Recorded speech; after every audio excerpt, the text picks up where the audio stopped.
अस्सलाम वालेकुम। जो सीखे इल्म दुनिया का उसे नादान कहते हैं। जो सीखे इल्म दुनिया का उसे नादान कहते हैं।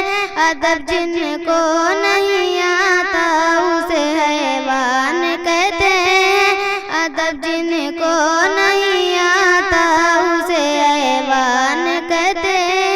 फरिश्ते जिनके कदमों पर बिछा देते हैं अपने पर।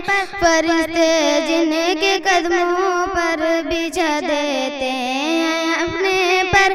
जहाँ वाले उन्हीं को हाफिज़े कुरान कहते हैं। जहाँ वाले उन्हीं को हाफिज़े कुरान कहते हैं। अस्सलाम वालेकुम।